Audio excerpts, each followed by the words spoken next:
Shalom Jemaat IBC yang dikasihi Tuhan, saya berharap kita semuanya dalam keadaan sehat, dalam perlindungan Tuhan. Nats Alkitab pada hari ini diambil dari kitab Injil Yohanes 16 ayat 1 sampai 15. Khotbah pada hari ini dengan tema Kristus menguatkan iman pengikutnya. Dan saya akan membacakan 3 ayat dari kitab Yohanes 16 ayat 1 sampai 3. Demikian firman Tuhan. Semuanya ini kukatakan kepadamu, supaya kamu jangan kecewa dan menolak aku. Kamu akan dikucilkan, bahkan akan datang saatnya bahwa setiap orang yang membunuh kamu akan menyangka bahwa ia berbuat bagi Allah. Mereka akan berbuat demikian karena mereka tidak mengenal baik Bapa maupun aku. Demikian nats firman Tuhan yang nanti akan disampaikan lebih dalam lagi oleh Pendeta Markus. Bapak Ibu Saudara yang rindu didoakan, silakan memberikan permohonan doa atau ucapan syukur ke nomor yang tertera di layar Bapak Ibu Saudara. Baiklah, mari kita akan menyiapkan hati, pikiran kita untuk kita akan mengikuti ibadah pada pagi hari ini.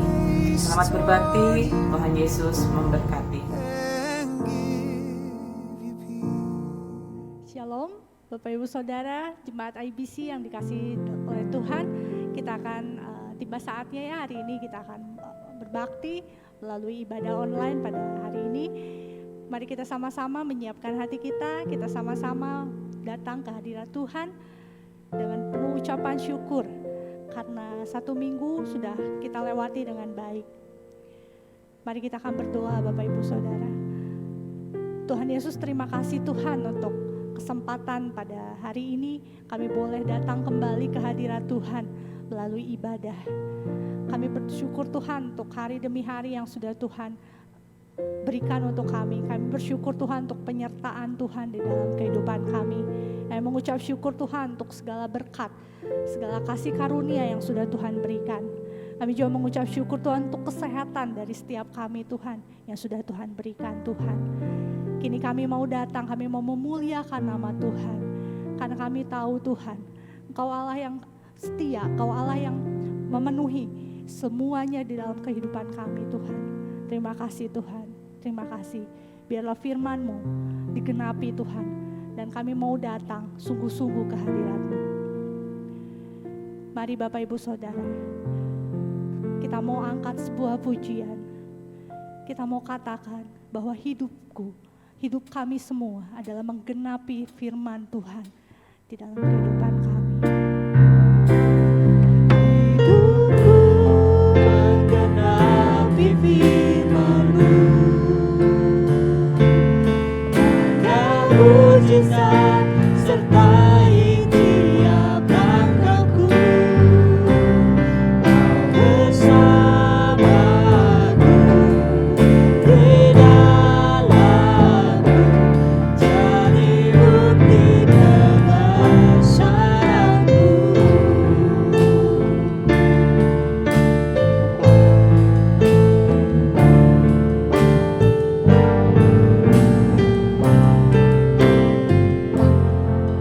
Tuhan, Kau sempurna.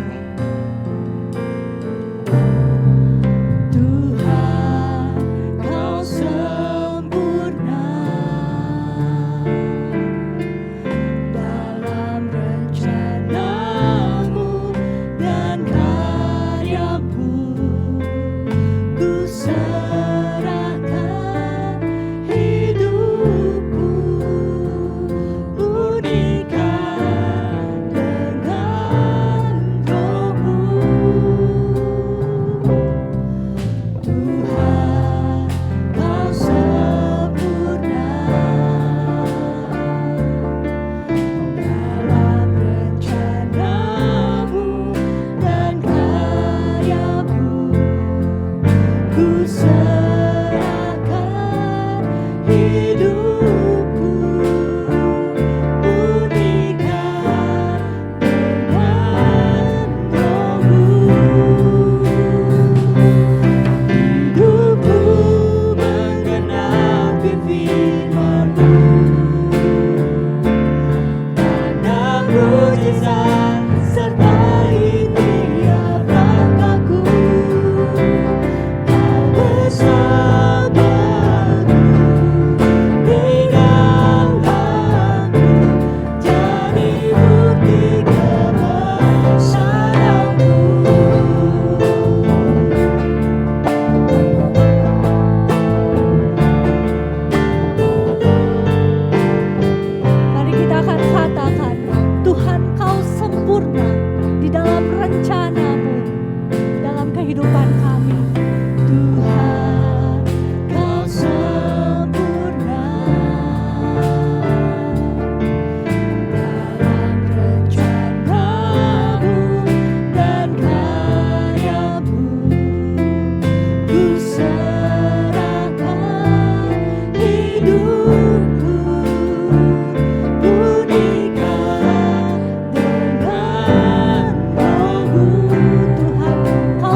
menjadi bukti kebesaran-Mu dalam kehidupan kami. Kami percaya Tuhan, mujizat-mujizat akan Tuhan nyatakan di dalam kehidupan kami. Untuk bangsa Indonesia ini Tuhan, untuk negara ini Tuhan, untuk dunia ini Tuhan. Terima kasih Tuhan, terima kasih. Ini kami siap Tuhan, memuji memuliakan nama Tuhan. Biarlah Tuhan hadir di tempat di mana kami berada saat ini Tuhan. Terima kasih Bapa. Di dalam nama Tuhan Yesus, kami berdoa dan mengucap syukur. Haleluya. Amin. Shalom Bapak Ibu Saudara. Mari kita akan angkat pujian bersama-sama. Kita mau besarkan nama Tuhan. Kita akan muliakan nama Tuhan. Kita katakan, besarlah Tuhan dan layak dipuji.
Kita mau percaya bahwa Tuhan dari dulu, sekarang, sampai selama-lamanya, Dia tetap Allah yang mengasihi kita. Kita mau bersama-sama berdoa. Kita mau katakan, Engkau betapa dahsyat Tuhan di dalam kehidupan kami Tuhan. Dan Kau tidak pernah berubah di dalam kehidupan kami. Kau tetap Allah yang mengasihi kami. Oh, terima kasih Tuhan. Terima kasih.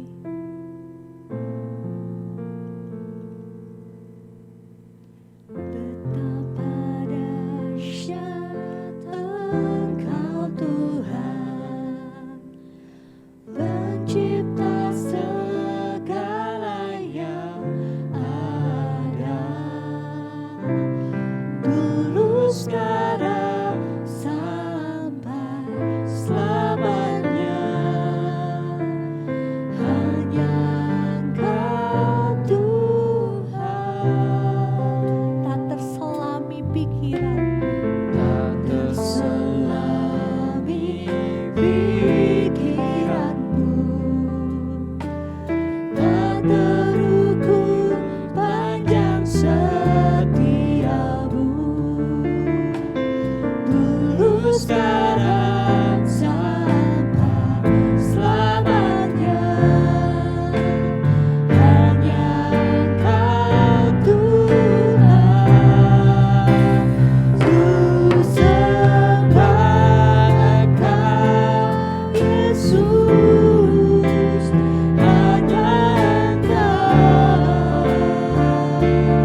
siap untuk mendengarkan firman-Mu Tuhan. Biarlah Tuhan yang berbicara Tuhan lewat hamba-Mu yang akan menyampaikannya. Terima kasih Bapa. Tuhan penuhi hati kami, Tuhan urapi hati kami Tuhan. Supaya firman yang boleh kami dengar itu menjadi kekuatan dalam hidup kami, menjadi pedoman dalam kehidupan kami. Terima kasih Bapa, di dalam nama Tuhan Yesus Kristus saya berdoa dan mengucap syukur. Haleluya. Amin.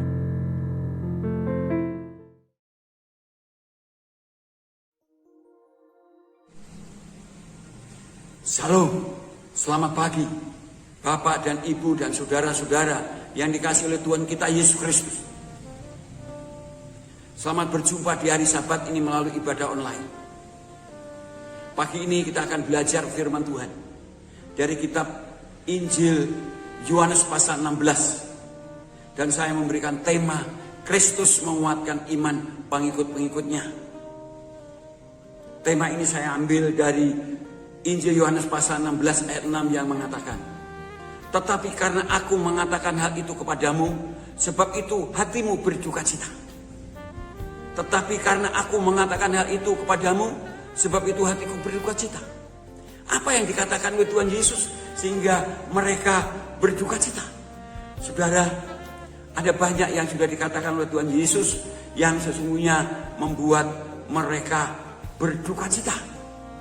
Saudara-saudara, kalau kita sudah belajar dari pasal yang 13. Pasal yang 13, Yesus berkata bahwa dia akan menjadi seperti biji gandum yang jatuh ke bumi, kemudian akan bertumbuh menjadi pohon gandum dan menghasilkan gandum yang banyak. Artinya Yesus akan mati, walaupun akibatnya akan membuat banyak orang yang bertobat atau percaya kepada Tuhan Yesus Kristus. Kemudian di dalam pasal 14, Yesus juga berkata kepada murid-muridnya supaya mereka tidak khawatir kalau Yesus pergi kepada Bapa, karena Yesus pergi kepada Bapa untuk menyiapkan tempat di surga bagi murid-muridnya. Kemudian dalam pasal 15, Yesus mengajarkan kepada murid-muridnya bahwa mereka akan dibenci oleh dunia karena nama Yesus Kristus. Dan di dalam pasal yang ke-16 ayat yang kedua, bahwa mereka akan dikucilkan oleh dunia. Coba kita lihat Injil Yohanes pasal 16 ayat 2 yang mengatakan, kamu akan dikucilkan, bahkan akan datang saatnya bahwa setiap orang yang membunuh kamu akan menyangka bahwa ia akan berbuat bakti bagi Allah. Dalam pasal 16 dia berkata bahwa mereka akan dikucilkan oleh dunia. Lalu orang-orang yang berusaha membunuh mereka, dan ada mereka yang terbunuh, mereka bangga karena merasa berbakti kepada Allahnya. Ini luar biasa saudara, luar biasa ya, membunuh orang, membunuh saudaranya, membunuh temannya, itu merasa berbakti kepada Tuhannya karena berbeda pemahaman atau berbeda keyakinan. Padahal Yesus mengatakan semuanya itu supaya sesungguhnya kalau Yesus sudah betul-betul pergi kepada Bapa dan mereka mengalami semuanya itu, supaya mereka tidak kecewa dan tidak menolak Yesus Kristus seperti yang dikatakan di dalam ayat yang pertama pasal 16. Semuanya ini kukatakan kepadamu supaya kamu jangan kecewa dan menolak aku. Itu tujuan Yesus. Tapi justru mereka bersedih saudara. Memang Yesus selalu ingin supaya orang yang percaya Yesus tidak kecewa. Seperti Yohanes Pembaptis juga supaya tidak kecewa. Karena pada waktu itu Yohanes Pembaptis luar biasa ya, bersaksi tentang Yesus Kristus luar biasa dalam kitab Injil Yohanes pasal yang kedua dan pasal seterusnya. Ini luar biasa. Tapi ketika Yohanes Pembaptis dalam penjara, mengutus murid-muridnya datang pada Tuhan Yesus berkata, kembalilah pada gurumu dan katakan, berbahagialah mereka yang percaya kepadaku dan tidak kecewa. Wow saudara, ini sama juga bertujuan murid-muridnya supaya tidak kecewa. Namun demikian Tuhan Yesus berusaha untuk menguatkan iman mereka Dan pastilah juga menguatkan iman saya dan saudara. Walaupun saya dan saudara tidak dibenci oleh dunia, tidak dikucilkan, tapi saya dan saudara juga sering menghadapi tantangan, sering menghadapi masalah. Dan bagaimana supaya juga iman saya dan saudara menjadi kuat. Itulah sebabnya saudara-saudara, Tuhan Yesus berkata kepada mereka, lebih berguna kalau aku pergi kepada Bapa. Lebih berguna kalau aku pergi kepada Bapa. Seperti yang dikatakan di dalam pasal 16 ayat yang ke-7 dikatakan, namun benar yang kukatakan ini kepadamu, yang kukatakan ini kepadamu adalah lebih berguna bagi kamu jika aku pergi. Yesus menegaskan kepada mereka bahwa yang dikatakan Yesus itu benar. Apa yang dikatakan itu benar. Baik yang sudah dikatakan, baik yang sekarang ini dikatakan kepada mereka, itu benar. Lebih berguna kalau Yesus pergi kepada Bapa. Mengapa saudara? Mengapa? Yang pertama kita tahu dalam ayat ini, kalau Yesus tidak pergi, maka Roh Kudus tidak akan datang. Roh Kudus tidak akan datang. Seperti yang dikatakan dalam ayat 7 bagian B. Sebab jika aku tidak pergi, penghibur itu tidak akan datang kepadamu. Roh Kudus tidak akan datang dalam murid-muridnya. Dan kemudian juga Yesus berkata yang kedua, bahwa Yesus sendiri tidak bisa mengutus Roh Kudus itu untuk datang pada murid-muridnya. Itu penting, maka Yesus berkata, lebih berguna aku pergi ke Bapa. Kalau aku pergi, Roh Kudus akan datang. Kalau aku pergi, akulah yang akan mengutus Roh Kudus itu. Dan kemudian ayat selanjutnya, ayat 8, Yesus menegaskan bahwa kalau Roh Kudus itu datang, Roh Kudus itu yang bekerja lebih efektif. Kalau Yesus Kristus hanya bekerja di Yerusalem saja, tapi dengan Roh Kudus, dengan utusan Yesus Kristus yaitu Roh Kudus, itu akan bekerja lebih efektif ke seluruh dunia. Apa kerjanya? Kerjanya yaitu akan menginsapkan dunia akan dosa, kebenaran, dan penghakiman. Seperti yang dikatakan dalam ayat 8. Dan kalau ia datang, ia akan menginsapkan dunia akan dosa, kebenaran, dan penghakiman. Lalu ayat 9 dikatakan, akan dosa karena mereka tetap tidak percaya kepadaku, akan kebenaran karena aku pergi kepada Bapa dan kamu tidak akan melihat aku lagi, akan penghakiman karena penguasa dunia ini telah dihukum. Apa artinya ini saudara? Roh Kudus akan bekerja dan terus-menerus bekerja untuk mengisapkan dunia akan dosa, walaupun mereka tetap tidak percaya dikatakan di sini. Tapi sesungguhnya bukan begitu, tapi ini akan menunjukkan kerja Roh Kudus yang betul-betul akan bekerja dengan keras, dengan efektif, walaupun mereka keras kepala, sampai Roh Kudus akan memakai orang-orang yang percaya itu dalam memberitakan kebenaran, sampai banyak orang yang sadar akan dosanya sehingga mereka bertobat, mereka percaya kepada Tuhan Yesus Kristus. Itu kerja Roh Kudus saudara, yang sampai hari terus bekerja keras dan memakai anak-anak Tuhan yang mau dipakai oleh Tuhan. Dan Roh Kudus diutus oleh Yesus untuk terus bersaksi tentang kebenaran. Artinya bersaksi tentang Yesus Kristus, bahwa Yesus itu adalah kebenaran. Karena Yesus sungguh-sungguh jalan dan kebenaran dan hidup, dan tidak ada seorang pun yang bisa sampai ke surga kalau tidak melalui Tuhan Yesus Kristus. Dan Roh Kudus itu yang terus akan mengingatkan kepada dunia ini bahwa kalau tidak percaya Yesus Kristus, maka akan ada penghakiman.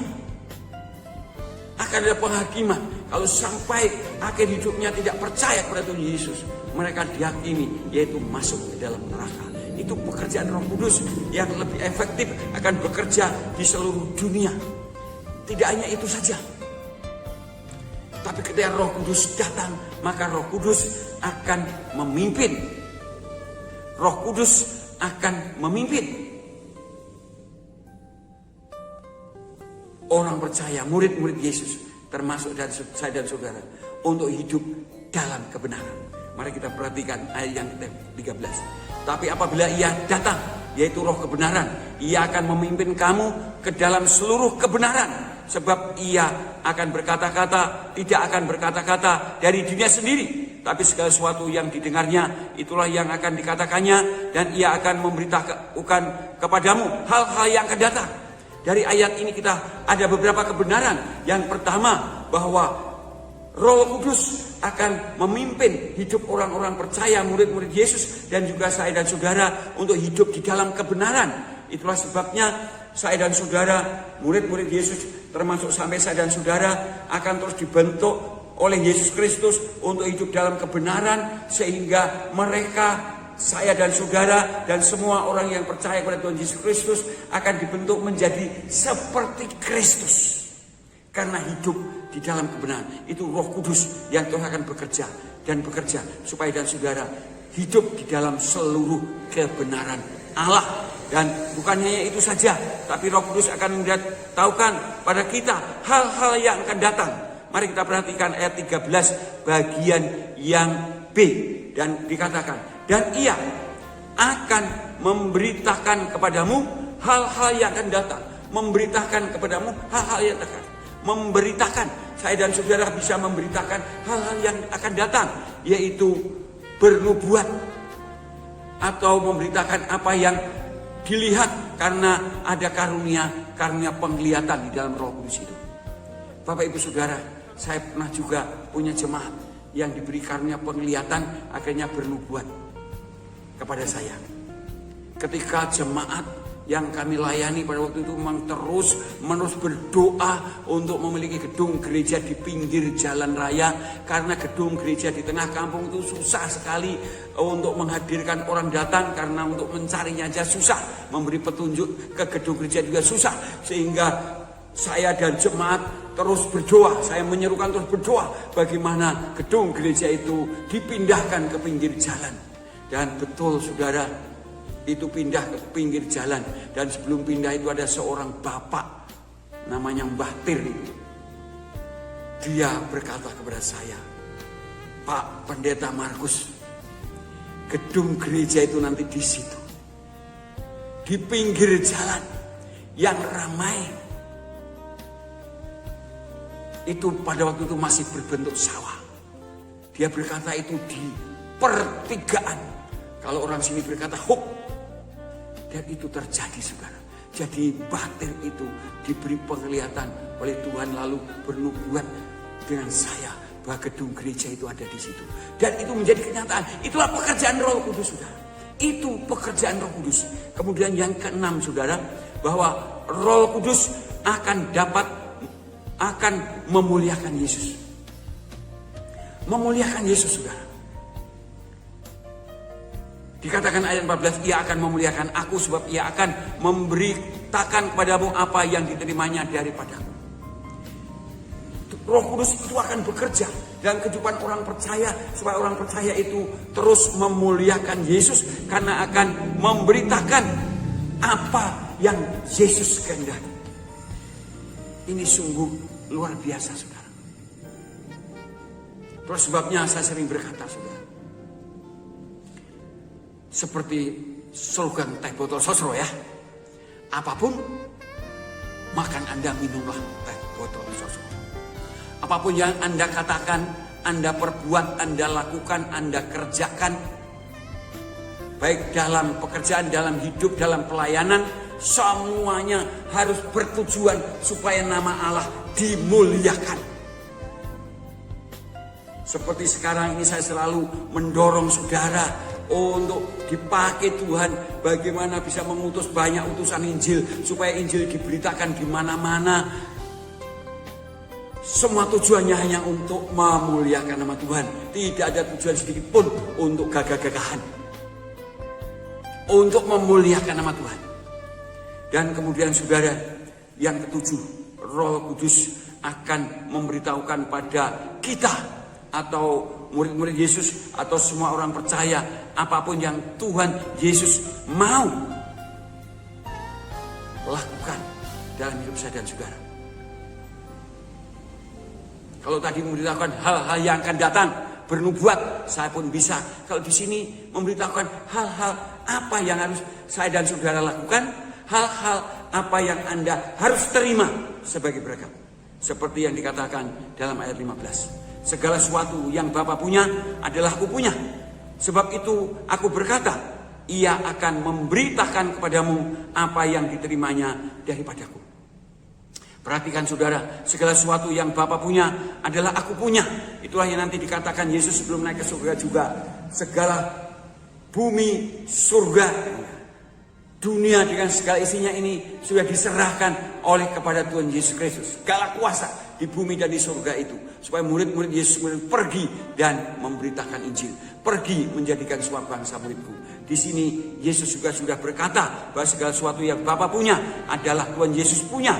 Lalu kemudian Tuhan Yesus berkata, ia yaitu Roh Kudus akan memberitakan atau memberitahukan kepada saya dan saudara apa yang diterimanya dari Yesus Kristus itu. Yang diterima Yesus Kristus apa? Yaitu apa yang harus dilakukan oleh murid-murid Yesus. Apa yang dilakukan saya dan saudara. Dan apa yang harus saya dan saudara terima. Itulah Roh Kudus akan memberitakan hal itu kepada saya dan saudara. Sehingga saya dan saudara sungguh-sungguh bisa melakukan apa yang menjadi kehendak Yesus. Itu yang pertama, bahwa Yesus pergi supaya Roh Kudus datang. Supaya Roh Kudus datang. Sehingga Roh Kudus itulah yang akan sungguh-sungguh bekerja dengan efektif. Mengisapkan dunia akan dosa, akan kebenaran dan akan penghakiman. Kemudian juga akan memimpin orang-orang yang percaya pada Yesus Kristus untuk hidup di dalam kebenaran. Dan juga akan memberitahukan hal-hal yang akan datang. Artinya murid-murid Yesus bisa bernubuat sesuai dengan apa yang dikatakan oleh Roh Kudus. Sesuai penglihatan yang diberikan oleh Roh Kudus. Dan Roh Kudus yang diutus Yesus itu juga akan memberitahukan apa yang harus kita kerjakan dan lakukan supaya dapat memuliakan nama Yesus.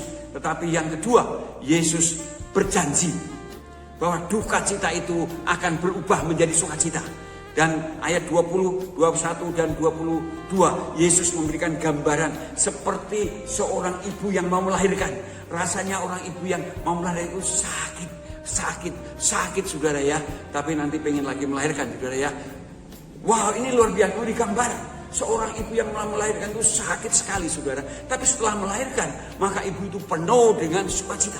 Sebelum melahirkan mungkin penuh kekhawatiran, bagaimana nanti memang melahirkan seorang ibu yang melahirkan anak itu dikatakan perang sabil, bisa juga membawa nyawanya. Itulah sebabnya bisa penuh dengan ketakutan, tapi setelah anaknya lahir sukacita. Itulah Yesus berkata bahwa sesungguhnya kamu akan menangis dan meratap, tetapi dunia akan bergembira. Kamu akan berduka cita, tapi duka citamu akan berubah menjadi sukacita.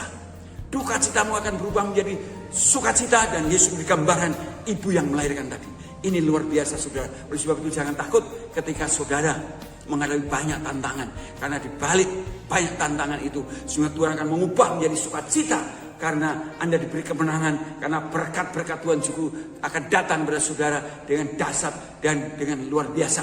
Itu sebabnya jangan pernah kecewa dengan Yesus Kristus. Dan yang terakhir, saudara, yang ketiga,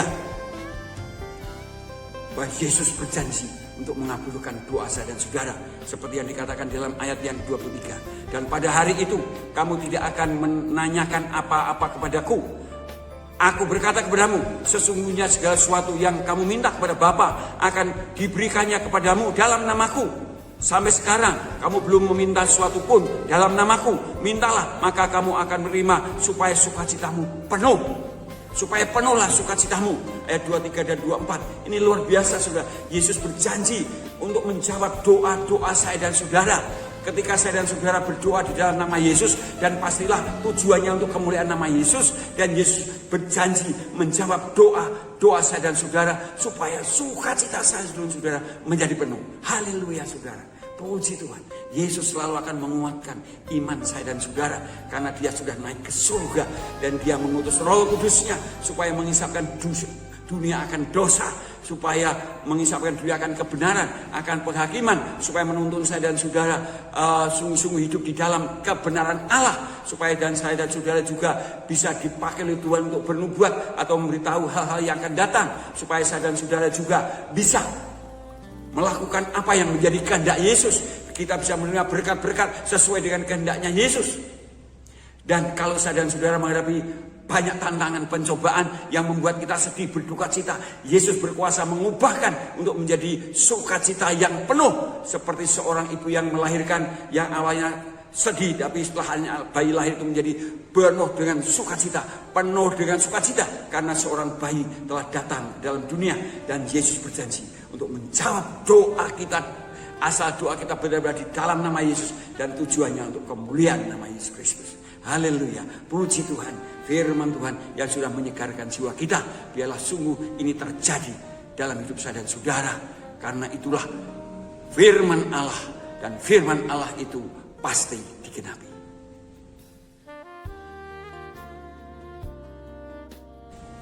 Setelah kita mendengar firman Tuhan, marilah kita akhiri ibadah kita dengan doa berkat dan doa syafaat. Mari kita berdoa. Bapa yang di surga, terima kasih karena Engkau yang sudah memimpin ibadah online ini dari awal, pertengahan hingga akhir. Dan kami berdoa supaya sungguh-sungguh bahaya COVID-19 ini segera Tuhan campur tangan, sehingga segera berakhir, sehingga pelayanan kami juga, aktivitas kami segera akan dipulihkan.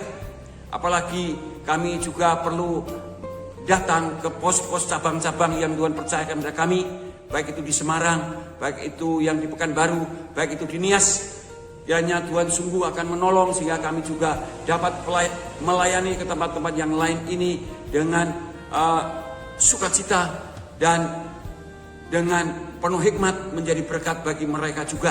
Dan Tuhan pasti menyediakan semua pendanaan akan pelayanan kami, baik yang keluar kota dan juga ke dalam kota ini. Tuhan, kami percaya Engkau sanggup membuat terobosan-terobosan baru bagi anak-anak-Mu untuk diberkati semakin berlimpah-limpah, sehingga persembahan perpuluhan gereja ini juga semakin berlimpah-limpah, yang membuat kami boleh dipercaya Tuhan untuk mengutus banyak utusan Injil ke kota-kota yang lain. Demikian juga kami terus berdoa supaya oleh karena kekuatan kuasa Allah, Tuhan boleh terus menambahkan bilangan orang-orang yang bertobat pada Tuhan Yesus Kristus, yang beribadah bersama kami, yang mau membayar Injil bersama kami. Ya Tuhan, terima kasih karena itu tujuan hidup kami, yaitu hanya untuk kemuliaan nama Yesus Kristus. Terima kasih Tuhan, terima kasih. Kami berdoa berkati bangsa negara kami dalam terus berusaha mengatasi bahaya COVID-19 ini. Dan Tuhan kiranya juga akan terus menjamah saudara-saudara kami yang sakit, supaya mereka dipulihkan, disembuhkan. Walaupun secara akal mungkin mereka tidak mungkin bisa sembuh, tapi bagi Tuhan Engkau tidak ada yang mustahil. Oh Tuhan, terima kasih Tuhan, terima kasih Tuhan, terima kasih Tuhan. Dengar doa kami dan ampuni salah dan dosa kami Tuhan. Dan sebentar lagi kami akan pulang, kami akan mengakhiri ibadah ini ya Tuhan. Dan kami berdoa supaya damai sejahtera Allah yang tidak sama dengan dunia memberi sungguh-sungguh nyata dalam kehidupan setiap anak-anak-Mu, dan juga kasih dan kuasa Allah yang ada dalam persekutuan Bapa, Anak dan Roh Kudus menyertai dan memberkati jemaat-Mu ini dari sekarang sampai selama-lamanya. Amin. Selamat pagi, selamat berkarya. Tuhan beserta kita senantiasa.